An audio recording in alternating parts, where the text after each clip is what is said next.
വർഷം 1996. തിരുവഞ്ചൂർ രാധാകൃഷ്ണൻ അന്ന് അടൂർ MLA. ഇന്ന് DGP പദവിയിലുള്ള മനോജ് എബ്രഹാം അന്ന് അടൂർ ASP. 11 പ്രവർത്തകരെ അകാരണമായി കസ്റ്റഡിയിലെടുത്തെന്ന് ആരോപിച്ചുകൊണ്ട് കോൺഗ്രസിന്റെ പോലീസ് സ്റ്റേഷൻ മാർച്ച്. മുൻനിരയിൽ തിരുവഞ്ചൂരും അടൂർ പ്രകാശും. ഗാന്ധി പാർക്ക് മൈതാനത്തോട്ട് ഞങ്ങൾ ജാഥയായിട്ട് പോയിരുന്നു. ഈ ജാഥ ഇടയ്ക്ക് വെച്ച് തടയുന്നതിന് വേണ്ടി 2 പ്രാവശ്യം ശ്രമമുണ്ടായി. ഒരു സ്ഥലത്ത് വന്ന പോലീസ് തടഞ്ഞു നോക്കി. അപ്പോൾ ഞങ്ങൾ എല്ലാവരും കൂടി ഒരുമിച്ച് മുന്നോട്ട് പോയി. വേറെ സ്ഥലത്ത് വന്നപ്പോഴേക്കും വടം കെട്ടി പോലീസ് 2 വശത്തുമായിട്ട് നിന്ന് മെയിൻ റോഡിലൂടെ വരുന്ന ജാഥ വീണ്ടും തടയുന്ന നില വന്നു. ഗാന്ധി മൈതാനത്ത് സത്യാഗ്രഹം ഇരുന്നു. അപ്പോൾ സത്യാഗ്രഹം ഇരിക്കരുതെന്നാണ് അവർ പറയുന്നത്. ആ സമയത്ത് വന്നു കൂടിയിട്ടുള്ള 1500-2000 ആളുകളും കൂടെ മൈതാനത്ത് ഞങ്ങൾ സമരം ആരംഭിച്ചു.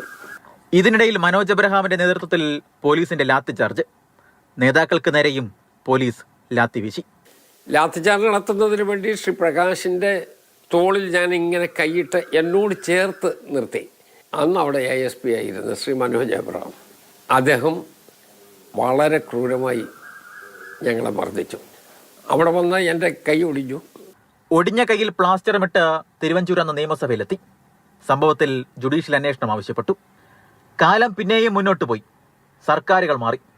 പോലീസിന്റെ ലാത്തിചാർജിനിരയായി കൈയൊടിഞ്ഞ തിരുവഞ്ചൂർ രാധാകൃഷ്ണൻ കേരളത്തിന്റെ ആഭ്യന്തരമന്ത്രിയായി. പുതിയ ആഭ്യന്തരമന്ത്രിക്ക് സല്യൂട്ട് അടിക്കാൻ ആ പഴയ പോലീസുകാരനുമെത്തി.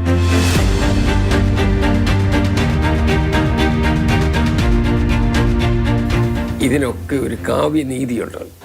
എൻ്റെ മനസ്സിൽ ആ പ്രതികാരം ഒന്നുമില്ല. അതങ്ങ് അവിടെ കൊണ്ട് അവസാനിച്ചു.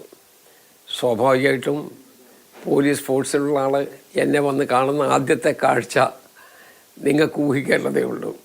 എന്തായാലും ആഭ്യന്തരമന്ത്രിയുടെ മുറിയിൽ അന്ന് സംഭവിച്ചത് തിരുവഞ്ചൂരിനും മനോജ് എബ്രഹാമിനും മാത്രം അറിയാവുന്ന രഹസ്യമായി ഇപ്പോഴും തുടരുകയാണ്.